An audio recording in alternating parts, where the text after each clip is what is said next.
Hey, it's Phil Ratcliffe with Rebel Financial, and thanks for joining us today for another live broadcast. We're actually trying something a little bit new, and hopefully if it works out well, after this you'll see a 360 video of this, so you can kind of see what it looks like in here. And then in the future we'll have that live. So today we've got something really cool for you. We've got Jim Catalfino in here. And he's going to tell us about commercial real estate. So thanks so much for coming in, Jim. Not a problem. Thanks for having me. Appreciate it. So, tell us a little bit about commercial real estate, because I think most people, they sell a house or they buy a house, so they're used to dealing with their real estate representative for them personally. But how's that different from commercial? Well, commercial, the license is the same in the state of Ohio. It doesn't matter if you're what your license is. It matters who you work for, your broker. All of the sales agents are attached to a broker. So when you go to work for a company, I work for Capital City Brokerage Group. My broker is James Lantry. Okay. He does nothing but commercial work, be it raw land all the way up to commercial buildings like what we're sitting in right now. Yeah. And we handle leases and sales, doesn't matter which to us. We handle some investment clients who buy property, rent them out, make money off of them that way. 1031 exchanges, which are tax saving, capital gains tax, which big time. And that's more difficult in the commercial world, because with your primary residence, you don't really have to worry about that anymore. But with an investment property, you do, right? Yes, correct, you do. The other difference that I see, and I know some residential agents and talk to them, but there's a lot more emotion when you're buying your house. And where it is, the school system, and all those things come into play, and your emotion really plays on you. I mean, when you see that perfect fireplace with the mantle and all that, in commercial, it doesn't matter. I mean, when you got it's all about getting a good deal and make sure that you make some money on it eventually, right? It's all math. We want to make sure that our clients and the address that they choose is an asset to them and not a liability. The real estate component of your business is there, regardless if you want to pay attention to it or not. Sure. Right. So, there's a path that I think people should take when they get into business, how they move through business and where they need to be and what to be and all that. But a lot of consideration on the math. That's the biggest part. Is how's it play out? Probably people have heard it before when people say location, location, location. That probably doesn't matter as much to residential. It matters a ton for commercial, right? Yeah, it matters a ton, and really depending on who you are and what your business really is. I mean, for you, for instance, you don't need a retail. We're not retail. Yeah, you don't need the drive-by traffic counts. You don't need all that stuff. So if we could get lower overhead and something that wouldn't depreciate, that'd probably be better for us. Right. Yeah. And you need your image. Your image is important to you. Sure. I mean, you can't do business out of a crappy little building down on South High Street in the ghetto. I mean, you need to be in a certain area and look for a certain client. And it needs to be impressive. Yeah, absolutely. So, I mean, those are the things that we look at, and it's a lot of interviewing with the client. What are you looking for? Get their ideas, and then plug in our knowledge of the market, what other people in their industry are doing, and show them all the facts, lay out the facts for them, and educate them as best we can. And you said it at the beginning, but kind of quickly. But I think most people that have had experience in residential, they don't really deal, if they've ever rented or they're renting, with a real estate agent for that. But businesses a lot of time are going through the commercial realty companies to find tenants, and the tenants will go reach out to say, show me places. Right. Yeah. What you're doing when you're calling, if you're a business owner, you're out driving, I'd like that spot. You get the number and you call that guy. He actually has a contract with the business owner or the building owner. So his fiduciary responsibility is to him, not to you. Yes. Now, 99.9% of the agents are going to treat you fairly. They're not going to lie to you. The one thing I can say, and from my own experience when I rented places when I was a small business owner, if you don't know the question to ask, they're not going to give you the answer. Sure. They're not going. They'll tell you the right answer if you know what to ask. Right. Yeah. And you're paying a commission as part of your rent. If you're out renting a space, there's a commission attached to that. All right. You have the right to have representation. The seller normally pays the freight in commercial, so he knows that I could come along and he owes me the commission same as he owes his guy. Yeah. It's not going to change. It's going to be 6%, and it's either going to be 3 and 3 or 6, right? And so they want to do both sides of the transaction. Correct. Yeah. So you're in essence paying for your representation when you rent the building.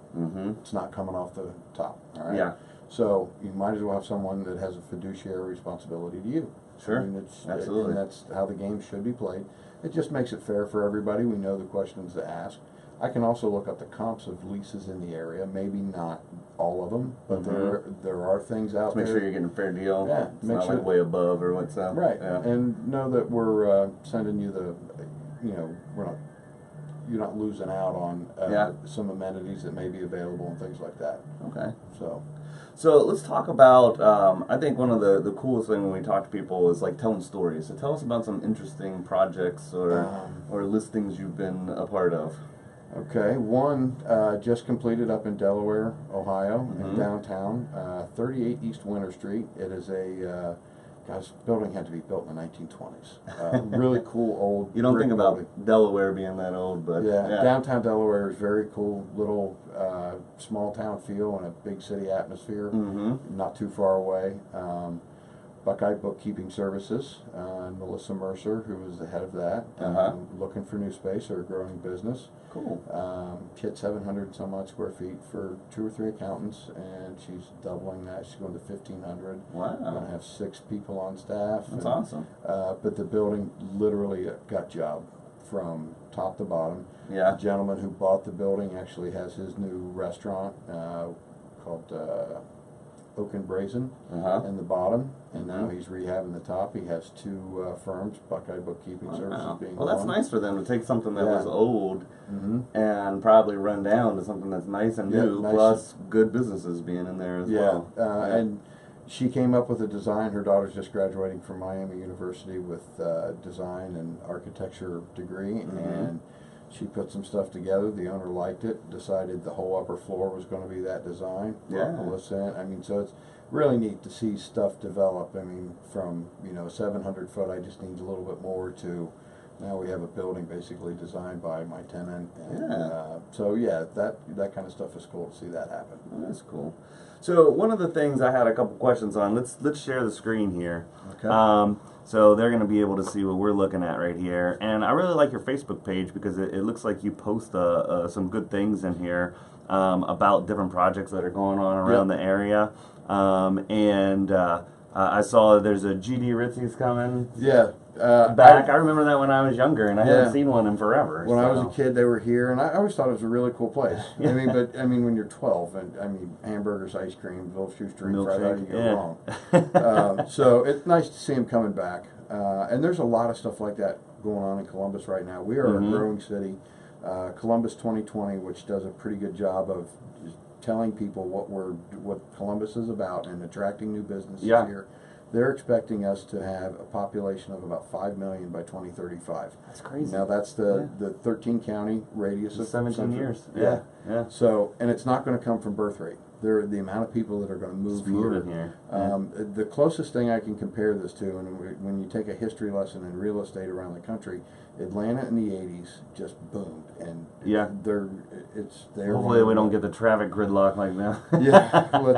Let's lay out the city a little bit. Some automated driving. God, I wish they would fix 70 as it goes through town. Cutting it down to 1 lane for a major interstate is ridiculous. But, and how 71 kind of goes over before it goes up. Why did you even join those things together like that?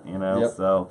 Another one that I was looking at in here that my wife pointed out to me I hadn't even seen before was this Planet Oasis, kind of going back to Delaware. And I bet most people don't even know that that's coming. Maybe just tell us a little bit about it. Obviously, we don't know everything. From what I've read, 350-acre sports-themed amusement park. And it's going to be bigger than Disneyland, right?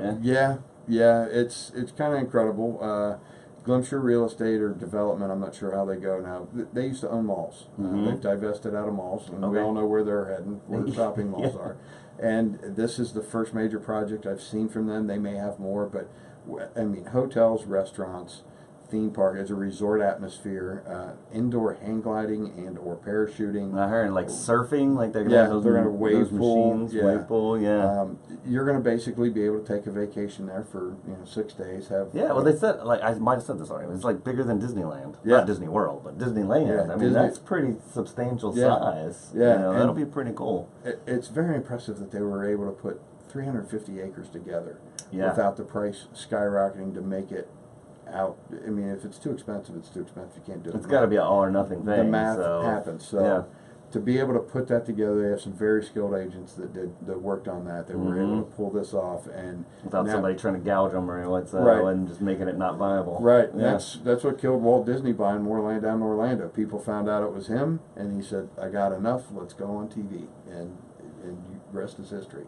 And they've only you'd have to think way ahead. Yeah. You need to get what you need probably the next 50 years, because as soon as you build that, any extra that you're going to get is going to come at a super premium, right? Right. Yeah. Disney World is only a quarter of what the land that they own. So he did a very good job of buying and getting what he could. And then there was another thing that interested me that I doubt a lot of people know as well, is the opportunity zones, right? Yep. So tell us a little bit about that. I know it's new, but still, like, so that people can just get an idea. Okay. This is something the Trump administration pushed through.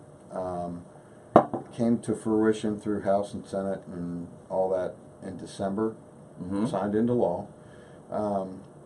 Basically, cities like Columbus and around Ohio chose areas of their city that were depressed, need redevelopment. They are on low-income census tracts, okay? So that's where they're based. Columbus did a very good job. Our development department here in Columbus is fantastic. Yeah, so they applied for as much as they could for what qualified. Well, they not only did that, they actually had them mapped out. This is what you asked for, this is what we have. They told us that in the meetings that I've had on this, all the other cities said, okay, this is what we have in say, Cleveland, but we don't know where to put these things. Columbus went with a map, drawn out. This is where we want this one, this is where we want this one. They picked the best areas for this law to work. Yeah. All right. They were ahead of the game, so they've hit the ground running, and word is out there. We don't know exactly what the tax savings are going to be, but from my understanding, you get a 7-year break on your property tax. All right, 7 years deferment. You don't get to and that's the local. Right, that's the local. So your property tax doesn't get paid for 7 years, and then it's based on your purchase price, not on your redevelopment price. So a big savings on that. Sure, yeah, that is awesome. The other thing is, if you're in for 10 years, you have to fund your corporation that buys the property with capital gains money. Right? But at the end of 10 years, you don't owe the capital gains tax on that money. You can pull that money out somehow, use it on another project, use it for your retirement. Cool. So it's almost like they're incentivizing people to do 2 developments. Correct. Right? Take it out, do something else, and they're going to get 2 projects for the price of 1, basically. Right, and let's get these areas that need redeveloped. There's one in Reynoldsburg that we have some interest in. I mean, we're close to Reynoldsburg, where we're located off Broad Street and Outer Belt Street. So Reynoldsburg is in our wheelhouse. We have some clients already there. So seeing that and that it's in Reynoldsburg, Whitehall has some. New redevelopment of Broad Street and Hamilton Road in Whitehall. Just right over there. Yeah, it's part of it. And I don't know if you know. That's by the defense. Yeah, just a little bit east of it. But Whitehall's actually had 7 companies in the last 2 years, I think, relocate to. I mean, we're not talking small, like the bank, local bank, Scotty McComb, Heartland. Heartland, okay. Heartland Bank. Heartland. Yeah. They have brand new headquarters there. And Wasserstrom Company moved off of South Front Street, where they've been since the turn of the last century, I think. Gosh.